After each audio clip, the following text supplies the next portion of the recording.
Welcome to the Consulting Leaders Podcast, where we talk about the business of consulting. Whether you're looking to grow your practice or learn from the stories of leaders in consulting, you're in the right place. I'm your host, Guillaume Jouvencel, ex-PwC and co-founder of GHA Marketing. Join me as I interview the best consultants in their niche. Let's get on with the show.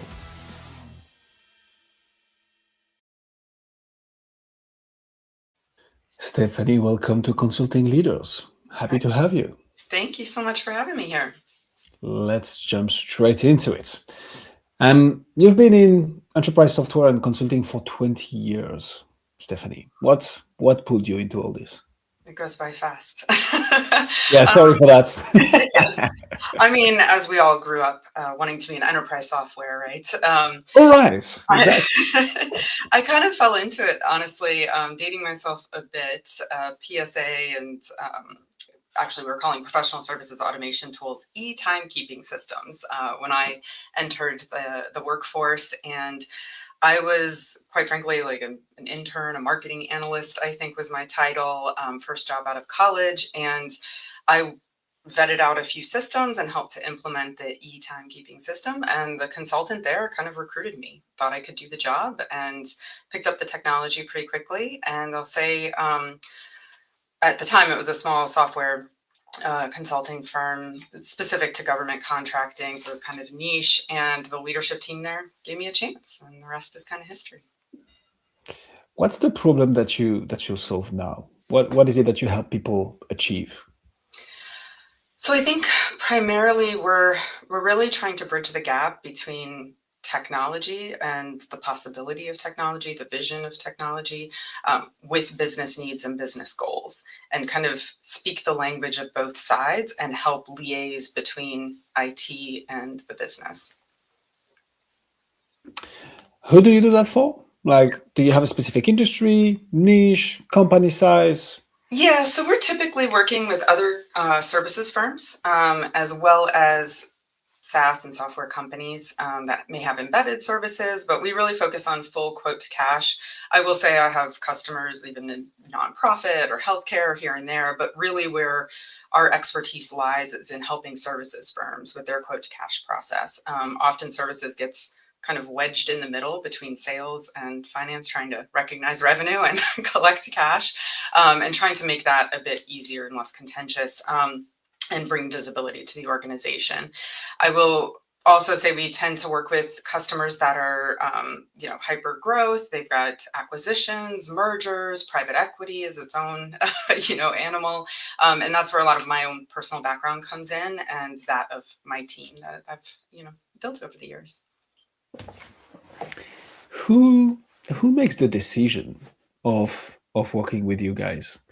Because services firms, enterprise software, but like, who do you work with? Who makes the decision of letting you work with that person if it's not the same? Who are you trying to get into a room with, basically, to help them with that problem solving? That is definitely a multi-pronged question, and evolves throughout the years, right? And particularly depending on which market you're working in. Often in enterprise, they go through like an RFP process, even RFIs sometimes. There's an evaluation committee, and it can be a final step before you get in front of the C-suite. Now, your last question, who am I trying to get in front of? It is the C-suite, right? The decision makers. But often there's a whole evaluation team involved. I know there's organizations out there that specifically come in and help consult on running an evaluation. That leads to its own complexity, right? And being able to really talk directly to the business. There's pros and cons with that approach. And we kind of see that ebb and flow.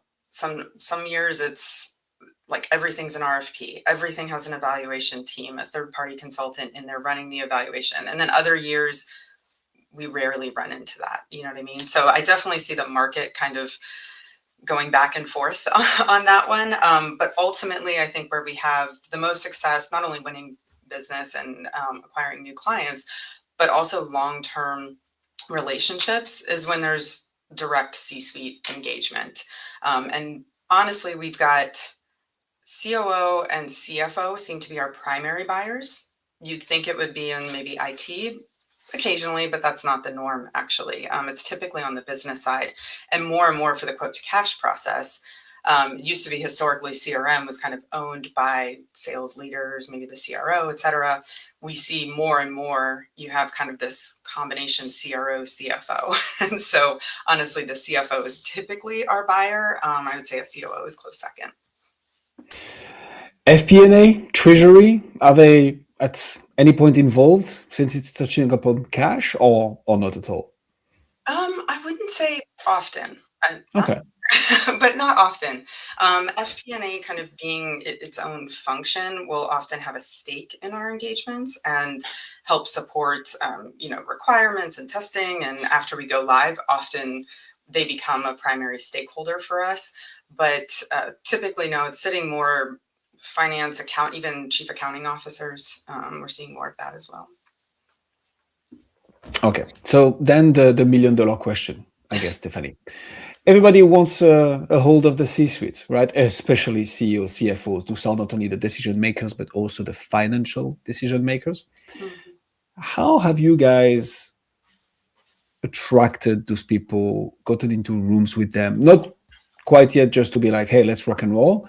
But how do you get CEOs, CFOs to knock on the door to be like, hey, I'm interested? What has worked for you marketing-wise? So it's evolved over the years. I think it's gotten more and more difficult to get to a person. And honestly, I see it myself, right? My inbox is rendered almost useless. So I get loads of emails a day. My team's, kind of living and breathing in Slack. Many of our customers are in Teams, et cetera. So I do think reaching a decision maker and a buyer is more difficult than maybe it has been in the past. Prior to, 2020, I'll say there were a lot of events. Events were probably the primary way. It was that personal connection, having a conversation, maybe off the cuff. It wasn't, hey, let's sit down and have a meeting about a specific topic. It was things that kind of came a bit more organic.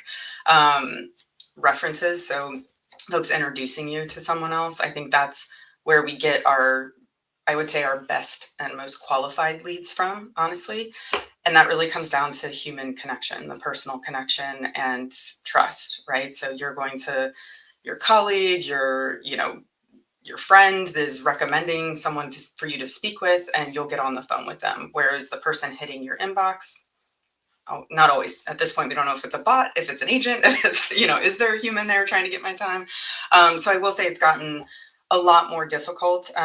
We have kind of an agile approach to our marketing. We're trying a lot of things and kind of fail fast, if you will. So these are things that we can kind of get in and out of. They're not, high dollar investments. They're not campaigns that take years to build, et cetera. And we have all this technology behind it. Honestly, there's so much going on with LinkedIn right now, other channels to kind of try to get your name out there, your brand. And we're really focused on thought leadership as kind of our messaging, and really trying to connect with the audience as humans, right? Like, I'm going through it, I'm seeing this with customers, et cetera, and less about like kind of technology forward, product forward. That expertise can be demonstrated in many ways. It's accolades on our website, et cetera, but ultimately trying to get to the person, get to the human and the thing that they're going through. Why do you think is that? Why has it gotten harder to get into a conversation with the decision makers? I mean, I think, you've probably heard just generally as a society, we have like a technology barrier between us. I was chatting with a friend yesterday talking about how I mainly use social media to send reels, and that's my way of connecting versus a conversation, right? Picking up the phone and just chatting. So I do think it's permeated through business as well. And there's just a lot of, I think, overwhelm, right? There's a lot of noise out there. Like I said, my inbox it's just inundated, and I click through a few things and trying to see how other people have grabbed my attention. Would that work for us as well? What's going on in the marketplace, et cetera. So it's not to like, I ignore everything, but I do think it's so easy to to not have that personal connection and to not even get on the phone, get on a Zoom. Even when you're on Zoom, it's technology between you, right? It's easier to say no than it is when you're sitting in the room and things. So I do think it's just the nature of, we're currently kind of coming out of that pandemic time where everything was remote and we had to figure out how to do that. We did, and now it hasn't quite, shifted back. Even when I think of events, we attend a few events a year, and the same attendees aren't there, the same decision makers aren't showing up, the way expos are run, etc. So we're all kind of figuring it out, but I think ultimately it's the same things we see in our personal lives about kind of having those barriers to connection, or just overwhelmed to it. So I love this. I was going to talk about trust. I'm going to put a pin there and get back to it, which I guess is going to be linked to technology as well. But so, in your opinion, Stephanie, because you guys are doing pretty good, right? How are you thinking about solving that challenge of getting into the room with the decision makers now that, and couldn't agree more with you, technology makes us evolve, or forcing us to evolve depending on how we see it. How do we, B2B coaches, consulting firm owners, SaaS companies even, how do we walk with that? I was going to say walk around, but I think we can't. We have to walk with that and still go where the money is and where we can convince someone that we can help them and actually start the walk. So how are you thinking about solving that technology barrier problem? I love the way that you said walk with it, right? It's not a battle we're fighting. It's trying to not think of it as an obstacle, but looking at why is that happening? Why would it be difficult to get into the C-suite and get that conversation? I can put myself in those shoes, right? So that maybe gives me a little bit of a leg up there, but I can appreciate, like, this might be what's going on. So then how do I, and how does my team articulate value in that step, in that conversation, and spending that time? What is the value? What is the other side going to get out of that? I said my piece, right? But it's really more about getting a conversation to develop the relationship. And when I think of it as organizations, in some cases, spending 7 figures with us, right? You'd think there'd be an interest there. Also, given the solutions that we implement, ultimately it's quote to cash. So we're touching every revenue dollar that goes through an organization in most cases. The money they're spending with us may be a small fraction of that, but ultimately what that means to their business, for it to be successful, for it to be efficient, et cetera, is very important. I think too, there's being able, like, sometimes I have multiple layers in between. So I've got kind of my project team and then maybe an evaluation team, and I'm not necessarily on the project. I'm not doing the demos and sitting in discovery, et cetera.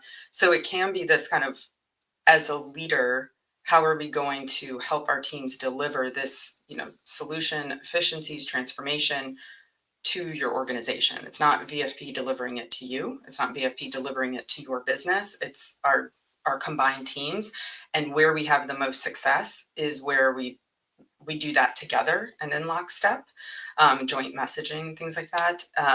Where we have the least success is C-suite's just not involved. And even on smaller engagements, that can be really detrimental. Not specifically like the customer's unhappy or we lose the business, but just not in really leading a transformation. And sometimes their team doesn't get it and doesn't understand the larger business value and how all of this work that we're collectively doing together ties to their organizational objectives.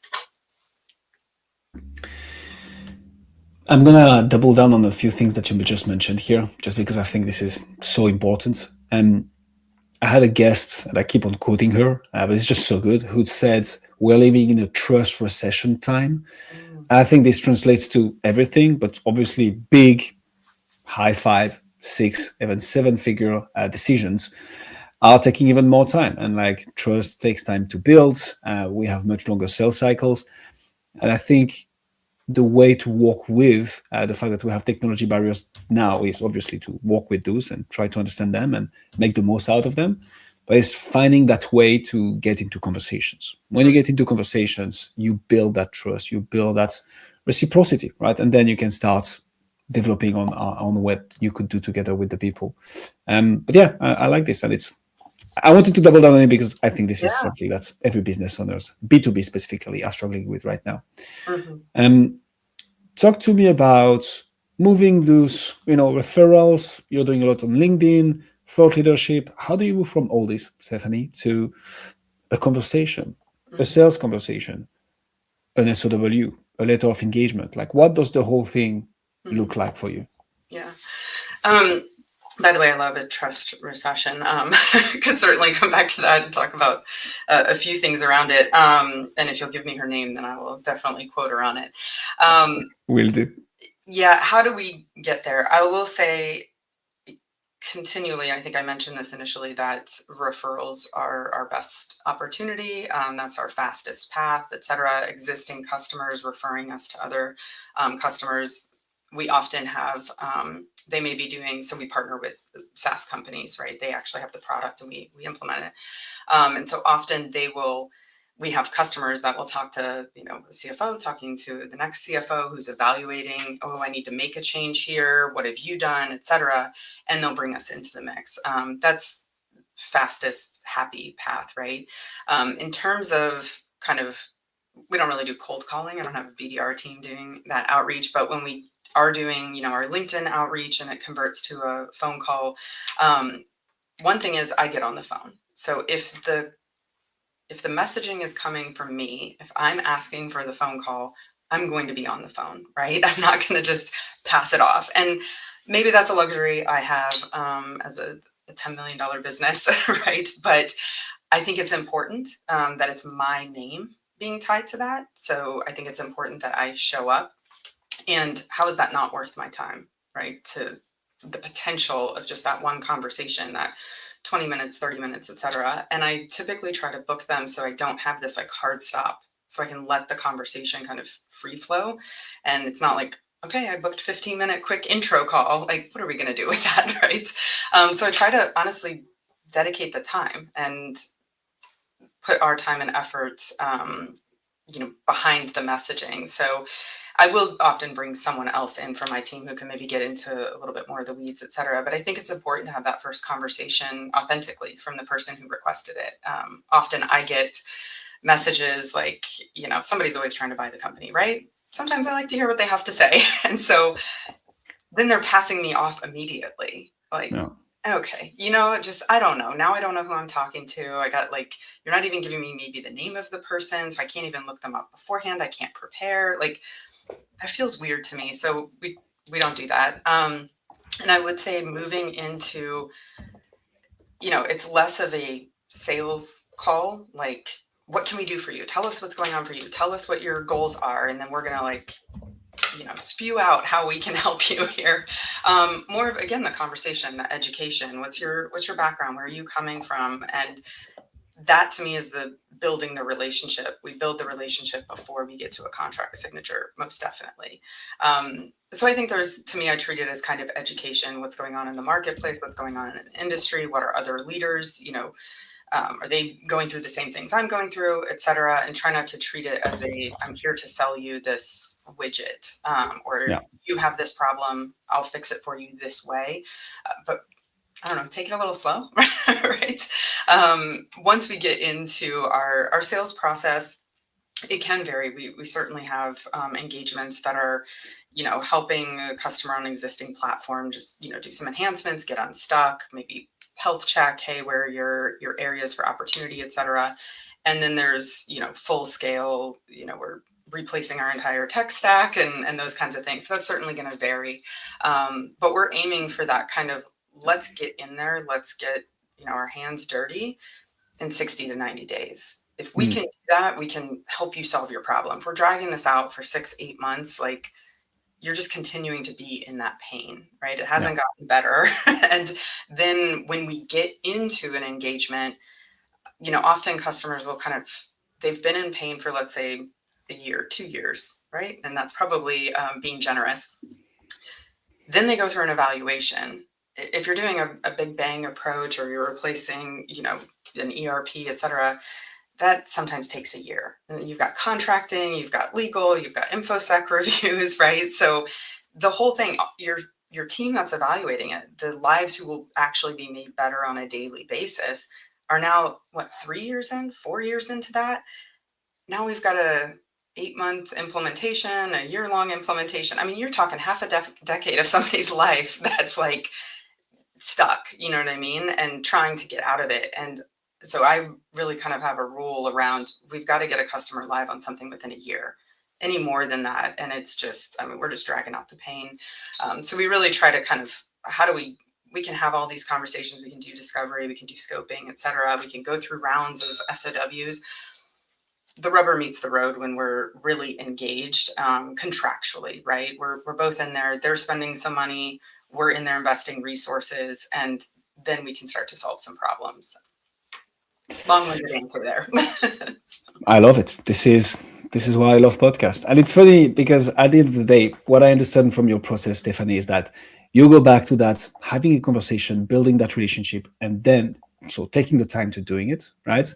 Like actually not double booking or planning for some hard stops. So I like that.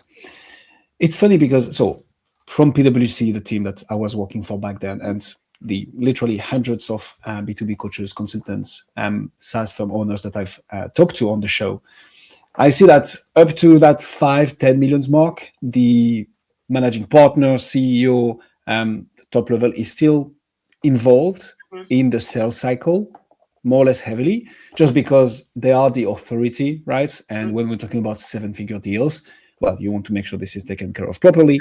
Yeah. What's interesting is that when we start thinking about selling the company, I don't know if that's a goal, or when we look at getting ourselves out of the business to more work on it instead of like in it, it's not really a conversation I get to have a lot on this show, which is why I'm going to ask you: do you have a plan at some point to delegate fully this sales cycle and to have someone else takes that conversation? All whilst making sure that someone else is going to be able to carry it out with the same level of quality, relationship building, and skills that you have. How are you thinking about that? Yeah, and to clarify a bit, I do have a sales team, and they take the lion's share of calls. But if we're doing any outreach from my email, from my LinkedIn, then I insist on being there for that intro and not passing it off. Certainly not involved in every deal. It's fun for me, right, to be talking with customers and seeing how my team is going, seeing how the conversation, has it evolved at all? Honestly, it really hasn't in like 20 years. So that's kind of interesting to see sometimes. But is there a plan? There is not I don't have a 5 or a 10-year plan. I'm not personally bored yet. I find it interesting to solve some of these challenges, and we had different challenges day one than we have today.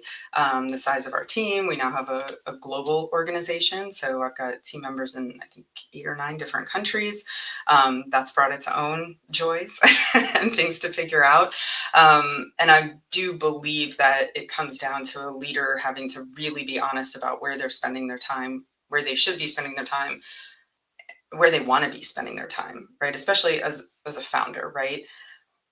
If I'm spending my time doing the one thing I absolutely hate, right? Like, then I'm carrying a whole lot of risk and pressure and stress, and like spending my days, not doing something that fulfills me. So I think it's about being honest with yourself and kind of figuring out, what do you want to be doing?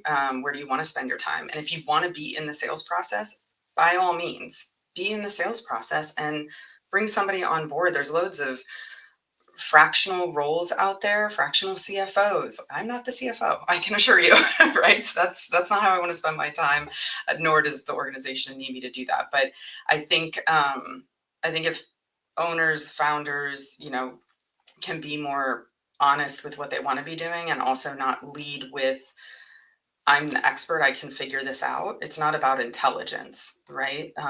It's not that whether or not you're smart enough to do the job or that type of work or that role. But I do think and I've evolved into this probably over the past 5-ish years. Like, am I having fun? You know what I mean? So I carry a lot of pressure with the organization. And what's it all about? I could maybe go do this same job for someone else and have a whole heck of a lot less stress. So I do think it's around being honest, and evaluating that. Where am I spending my time? I've gone through periods where I'm like, wait a minute, I haven't talked to a customer really all month. My calendar is all internal meetings, and that doesn't feel right to me. I don't want to just be internal or just be external, et cetera. So I think it's, just putting thought into it, taking a beat every once in a while to consider how you're spending your day. And if that day, that week, if that month is that helping you to meet your goals? Is it aligned with meeting your goals, right? If I'm just sitting on internal meetings and I'm just there to make a decision on this and approve this budget and, approve spend on this other thing, like, am I really adding value to the business? Do they need me to do that? Could someone else be doing that? And for me, I have to have a blend of the internal, external. I need to hear from our customers. I need to see my team in action. Um, I want to remain kind of relevant, not only with like the technology, but also the business problems, and what our customers are going through, as well as for my team. I was a consultant, as well. I know what it was like, but I was also on the road a whole lot more. I wasn't dealing with working from home like my team is. So I think, being able to kind of see them in action and develop those relationships internally and externally is really important to me. If it gets out of whack, I try to bring it back in line. I love this. Talk to me about that. What happens after the deal is closed? Like, how do you retain? How do you keep on providing value, growing a consulting practice, and it's also retention, right? How do you think about that, Stephanie? Yeah, I think we do. So I'm not involved in every engagement. We have managing consultants that have dual pronged. They have a few team members and they run projects. We're a matrixed organization, so their team isn't always on their projects. So we have leadership oversight, and then for many of our engagements, and it's not always down to size, it's down to strategy, right? So if we're launching a new service offering, if we're trying a new technology, et cetera, we want that executive oversight. So we tend to, myself and my COO, kind of divide and conquer, and who has the bandwidth or background that makes more sense here. And we really just try to stay at that executive level, and develop those relationships and be trying to help the customer get out of what is now. I know we're all trying to be more present, but we try to kind of tell them, hey, we've got to think to the next thing, and not next month and not next quarter. Many organizations that we go into, they have plans, they have budgets, they have annual kind of thinking. But when it comes to how are we going to execute on that, sometimes it's just what's right in front of me, very reactive. So we try to work with other executives on like pushing them to think about what comes next. How do we line that up? How do we support that? And often it's not about the system or the process. It's not about the engagement we're currently in, but it's overarching, objectives that they're going after. So honestly, I think it's keeping the conversation going. We're not trying to be everything to everyone. We kind of stay in our lane. We have partnerships and referrals, and those are also ways of adding value versus feeling like, oh, there's no opportunity here. There's an opportunity to develop trust and provide value, even in referring to, a colleague or a partner or something. It's not all about, the next contract value. And I think having that approach of trying to help our customers in any way that we can, whether it results in revenue for us directly or not, I think helps us to develop those relationships and trust as well. We're not going to sign up for something we can't do. We're putting our name on it, and I think our clients trust us as well with that. Let me throw a little bit of a curveball question at you, Stephanie, because Sure. I think you've been flying through this interview, and I loved it, by the way. I talk fast. That's good. What's your number one challenge? What's the one nut that you're trying to crack right now in your business that once you crack, you're gonna take the whole thing to the next level? What would that be for you?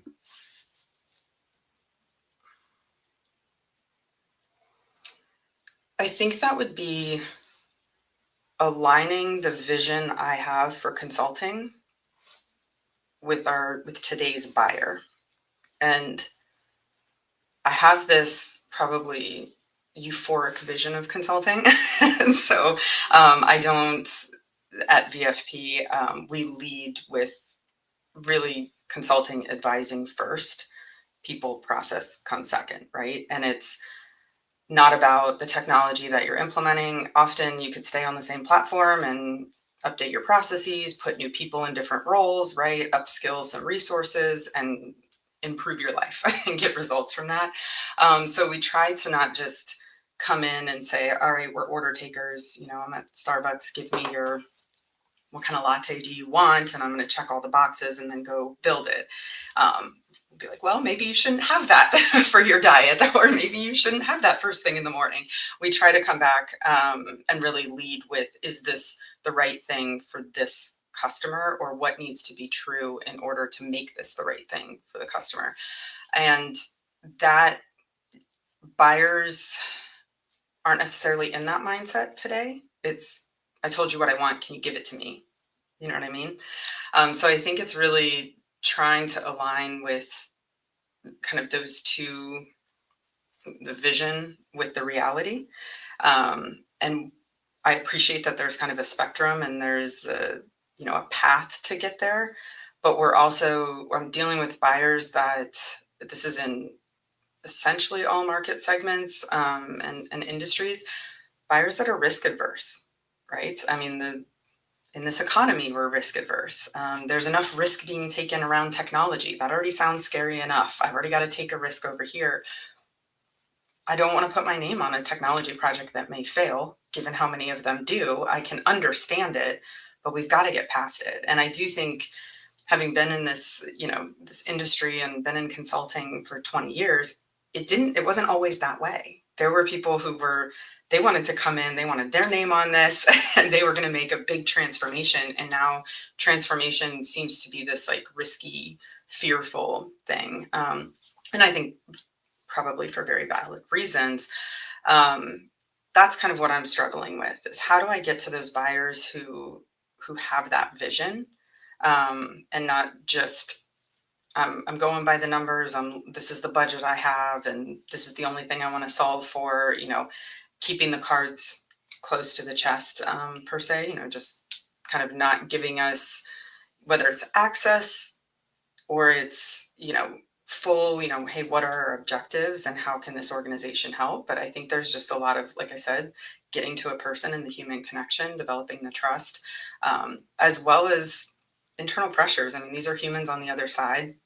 They have their own pressures they're dealing with, whether it's at work, at home, just being a human these days, right? I appreciate all of that, but that part has been challenging for several years now, I think, is that shift to more risk-adverse buyers, and how we can really get back to vision, forward-thinking growth, not just bottom line, cutting, meeting a budget, et cetera. How do we go back to let's look for opportunity? Stephanie Taylor, ladies and gentlemen. Stephanie, if people want to find out more about you, see what you do, where should they go? VFP-consulting.com. That's our website. And you can find me on LinkedIn as well, searching my name in VFP. Would love to chat. Would love to talk more about kind of what's going on in the space and what others are seeing, right? This is my perspective, and it's a small one. It's a narrow lane. Would love to know, who's solved for some of this, who's also looking to be forward thinking, go after opportunity, and really get back to vision and achieving those visions. We'd love to do that.